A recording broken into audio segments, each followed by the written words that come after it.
Hello friend, welcome back to जमदस्ती education. आज की वीडियो में हम वाष्पीकरण तथा क्वथन में अंतर के बारे में डिस्कस करेंगे। इससे पहले वीडियो में हमने द्रव के बारे में और ठोस द्रव गैस में तुलना की थी और अणु गति सिद्धांत के आधार पर ठोस द्रव गैस में अंतर किया था और बहुत से पॉइंट डिस्कस किए थे। आज की वीडियो में हम वाष्पीकरण तथा क्वथनांक में अंतर के बारे में समझेंगे।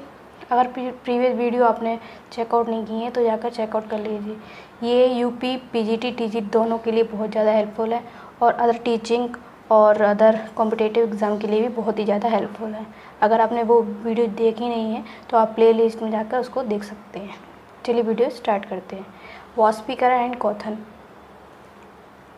Evaporation and boiling. क्या होता है वाष्पीकरण की प्रक्रिया? पहला पॉइंट है इसमें, वाष्पीकरण की प्रक्रिया की क्रिया प्रत्येक ताप पर होती है। मतलब ये जो कोई सा भी टेम्परेचर हो उसमें वाष्पीकरण की प्रक्रिया हो सकती है। क्वथन की क्रिया एक निश्चित ताप पर होती है। मतलब बॉइलिंग जो है, उबाल जो होता है आता है एक निश्चित ताप पर ही उबाल आता है। नेक्स्ट पॉइंट है, वाष्पीकरण की क्रिया में केवल द्रव की उपस्थित अणु गैसीय अवस्था में पृथक होते हैं। वाष्पीकरण की प्रक्रिया में क्या होता है, केवल द्रव की उपस्थित अणु गैसीय अवस्था में मतलब जो वाष्पीकरण में द्रव में जो गैसीय अणु होंगे वही पृथक हो जाते हैं। क्वथन की क्रिया में द्रव के प्रत्येक भाग से उपस्थित अणु गैसीय अवस्था में पृथक होते हैं। मतलब क्वथन में क्रिया में जितने भी प्रत्येक भाग होगा उससे गैसीय अवस्था में पृथक हो जाते हैं। अगला पॉइंट है, यह क्रिया धीरे धीरे होती है। वाष्पीकरण जो है ये इसकी प्रोसेस जो है धीमे धीमे होती है। जैसे कपड़े जब हम फैलाते हैं तो उसमें से जो पानी जो है वाष्पीकृत होता है वो धीमे धीमे होता है, लेकिन गर्मियों में तेज़ी से होता है और सर्दियों में बहुत ही धीमी प्रोसेस से होता है। यह क्रिया तेज़ी से होती है। क्वथन में क्या होता है, प्रक्रिया बहुत तेज़ी से होती है। अगला पॉइंट है, यह क्रिया वायु के प्रवाह की गति तथा वायु की आर्द्रता से प्रभावित होती है।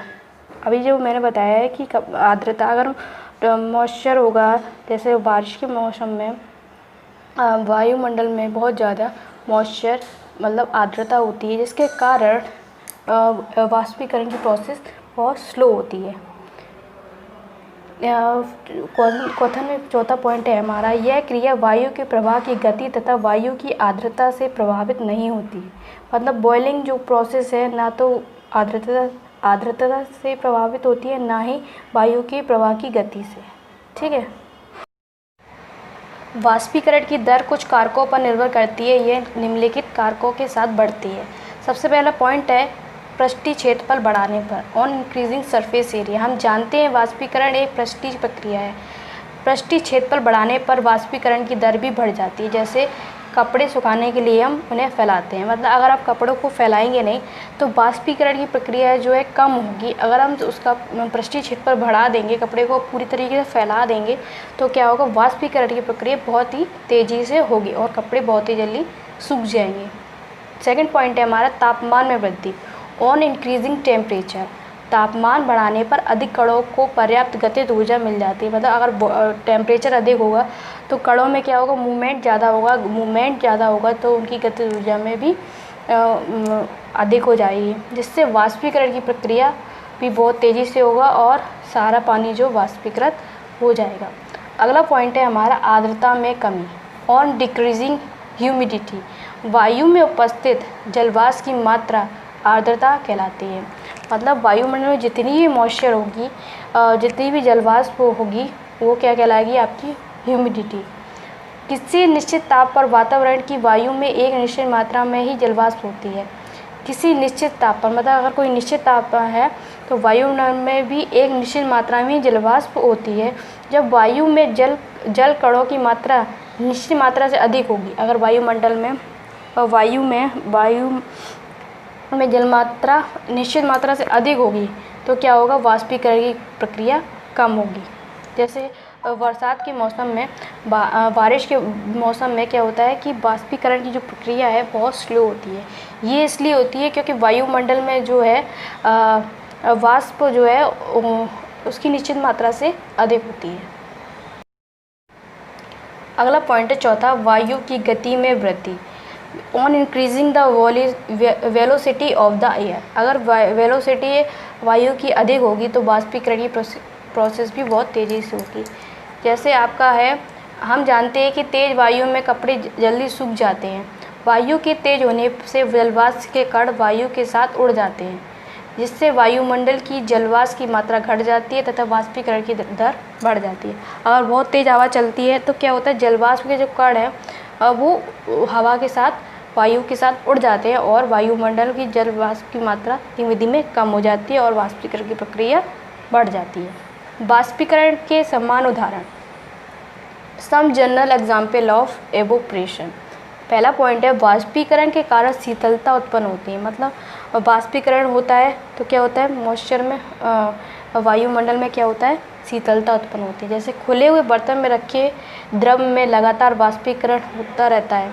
वाष्पीकरण के दौरान कम हुई ऊर्जा को पुनः प्राप्त करने के लिए द्रव के कण अपने आसपास वातावरण से ऊर्जा अवशोषित कर लेते हैं। मतलब अपने खोई हुई जो उनकी ऊर्जा है, कम हुई ऊर्जा है, उन्हें खुद से दोबारा प्राप्त करने के लिए द्रव के कण जो है वातावरण में जो आसपास ऊर्जा है उसको अवशोषित कर लेते हैं। इस तरह आसपास की ऊर्जा अवशोषित होने के कारण शीतलता उत्पन्न होती है। जब हम एसीटोन, पेट्रोल, स्प्रिट आदि में किसी एक को अपनी हथेली पर गिराते हैं तो उसके कण हमारी हथेली या उसके आसपास से ऊर्जा प्राप्त कर लेते हैं और वाष्पीकृत हो जाते हैं। इससे हमारी हथेली पर क्या शीतलता का आभास होता है। जैसे एसीटोन होता है या पेट्रोल होता है, अगर हम उसको अपनी हथेली पर रखते हैं तो वो अपनी आसपास की जो वातावरण है उससे ऊर्जा प्राप्त करके वो वाष्पीकृत हो जाती है और हमारी हथेलियों को क्या प्रदान करती हैं। इसी प्रकार तेज धूप वाले गर्म दिन के बाद लोग अपनी छत पर खुले स्थान पर जल छिड़कते हैं, क्योंकि जल के वाष्पीकरण की गुप्त ऊष्मा गर्म सतह को शीतलता प्रदान करती है। ठीक है, अगला है टॉपिक, गर्मियों में हमें सूती कपड़े पहनने चाहिए। वाष्पीकरण के कारण हमें जैसे शारीरिक क्रिया के कारण गर्मियों में हमें अधिक पसीना आता है, जिससे हमें शीतलता मिलती है। इसका कारण यह है कि वाष्पीकरण के दौरान द्रव की सतह के कण हमारे शरीर या आसपास से ऊर्जा प्राप्त करके वाष्प में बदल जाते हैं। वाष्पीकरण की गुप्त ऊष्मा के बराबर ऊष्मीय ऊर्जा हमारे शरीर से अवशोषित हो जाती है, जिससे शरीर शीतल हो जाता है। चूँकि सूती कपड़ों में जल का अवशोषण अधिक होता है, इसलिए हमारा पसीना इसमें अवशोषित होकर वायुमंडल में वाष्पीकृत हो जाता है। अगला एग्जाम्पल है हमारा, बर्फीले जल से भरे गिलास की बाहरी सतह पर जल की बूंदें दिखाई देती हैं। जैसे शरबत वगैरह लेते हैं या कोल्ड ड्रिंक की बोतल होती है, जब उसको हम थोड़ी देर के रख देते हैं तो उसकी बाहरी सतह पर, गिलास की बाहरी सतह पर आपको बूंदें दिखाई पड़ती हैं। ऐसा क्यों होता है, देखते हैं। किसी बर्तन में हम बर्फीला जल रखते हैं, शीघ्र ही बर्तन की बाहरी सतह पर हमें जल की बूंदें दिखाई देने लगती हैं। इसका कारण यह है कि वायु में उपस्थित जलवाष्प की ऊर्जा ठंडे जल के संपर्क में आकर कम हो जाती है और यह द्रव अवस्था में बदल जाती है। हमें जल की बूंदों के रूप में बाहर दिखाई पड़ती है। मतलब ये कहने का मतलब है, वायुमंडल में जो भी जलवाष्प होती है, जब गिलास की ठंडी सतह के संपर्क में आती है तो क्या होती है, जल के संपर्क में आकर कम हो जाती है और वह द्रव अवस्था में बदल जाता है, जो हमें जल की बूंदों के रूप में दिखाई देता है। अगला टॉपिक है हमारा तत्व, यौगिक और मिश्रण, एलिमेंट, कंपाउंड एंड मिक्सचर। आधुनिक विज्ञान में द्रव्य को मुख्य प्रकार से वर्गीकृत किया गया है। पहला है भौतिक अवस्था द्वारा, दूसरा है रासायनिक अवस्था द्वारा। भौतिक अवस्था द्वारा जैसे ठोस, द्रव, गैस, और रासायनिक संगठन द्वारा तत्व, यौगिक या मिश्रण। पहले हम ये जान लेते हैं कि भौतिक और रासायनिक परिवर्तन होते क्या हैं। भौतिक परिवर्तनों में द्रव के रूप में परिवर्तन होता है, ना कि रासायनिक रूप में। मतलब भौतिक परिवर्तन में द्रव के रूप में परिवर्तन होता है, ना कि उसकी रासायनिक रूप में। भौतिक रूप में भौतिक परिवर्तनों के उदाहरण हैं, जैसे चीनी के विलयन में चीनी और जल अपनी रासायनिक पहचान बनाए रखते हैं। विलयन में से जल की वाष्पीकृत कर चीनी को पुनः प्राप्त किया जा सकता है। भौतिक अवस्था में क्या है कि जब वो द्रव्य अपना रूप परिवर्तित करता है तो वो अपनी रासायनिक रूप को नहीं खोता है, मतलब उसको हम दोबारा वापस प्राप्त कर सकते हैं।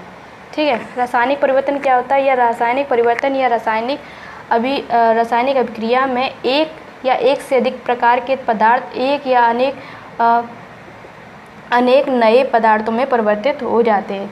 जैसे रासायनिक क्रिया में क्या होता है, एक प्रोसेस होगी, उसमें कई तरीके के पदार्थ बन जाते हैं। जैसे लोहे को वायु में क्या होती है, ऑक्सीजन प्रेजेंट होती है तथा पानी में छोड़ देते हैं तो उसका संक्षरण हो जाता है, कोरोजन होता है और एक नया पदार्थ आयरन ऑक्साइड Fe2O3 बनता है। मतलब जब हम लोहे की सतह पर जब पानी लगता है तो एक तरीके की जंग बन जाती है जिसको हम आयरन ऑक्साइड कहते हैं। लोहा और वायु में उपस्थित ऑक्सीजन रासायनिक रूप में मिलता है और भौतिक विधियों से पृथक नहीं किया जा सकते। इसी प्रकार जब मैग्नीशियम ऑक्साइड से पुनः मैग्नीशियम प्राप्त करने के लिए एक रासायनिक परिवर्तन या कई रासायनिक परिवर्तन करने होंगे। जब लोहे में जंग लग जाती है तो क्या होता है, लोहा और वायु में उपस्थित ऑक्सीजन रासायनिक रूप में मिलते हैं और भौतिक विधियों से पृथक नहीं किए जा सकते। मतलब अगर उसमें जंग लग जाती है तो दोबारा लोहा प्राप्त करने में बहुत ही ज़्यादा प्रॉब्लम होती है। कभी वो लोहा दोबारा वो अपने जिस रूप में था उस रूप में प्राप्त नहीं हो सकता है।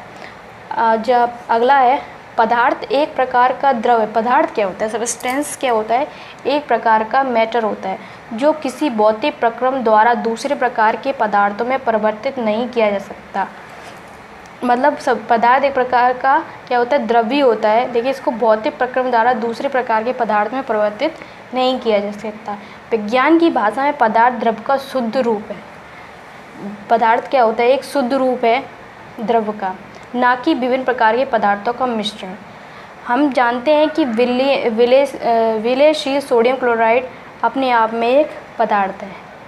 विलयशील सोडियम क्लोराइड को जल से वाष्पीकरण या आसवन की भौतिक विधि द्वारा पृथक किया जा सकता है। फिर भी सोडियम क्लोराइड एक पदार्थ है और भौतिक विधियों द्वारा अपने रासायनिक संगठन से अलग अलग नहीं किया जा सकता। इसी प्रकार चीनी एक पदार्थ है क्योंकि इसमें एक ही प्रकार का शुद्ध द्रव्य है और इसका संगठन सभी स्थानों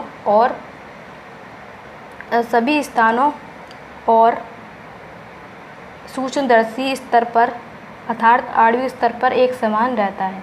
वैज्ञानिक रूप में मिट्टी पदार्थ नहीं है, मिट्टी क्या है, एक द्रव्य है। ठीक है, अगला टॉपिक होगा हमारा तत्व। अगली की वीडियो में हम तत्व के बारे में डिटेल में पढ़ेंगे। तत्व, यौगिक के और अदर टॉपिक के बारे में हम डिटेल में पढ़ेंगे। अगर वीडियो आपके लिए हेल्पफुल रही है तो please like and subscribe my channel और इस वीडियो को अधिक से अधिक शेयर कीजिए ताकि जो लोग यूपी, टीजीटी, पीजीटी की प्रिपरेशन कर रहे हैं या किसी अन्य कॉम्पिटिटिव एग्ज़ाम की प्रिपरेशन कर रहे हैं, और ये सभी तरीके की कॉम्पिटिटिव एग्ज़ाम में बहुत ही ज़्यादा हेल्पफुल है। अगर आपको ये वीडियो अच्छी लगे तो प्लीज़ इसको ज़्यादा से ज़्यादा शेयर कीजिए। WhatsApp, Facebook, other social site पर इसको शेयर कीजिए। Thank you.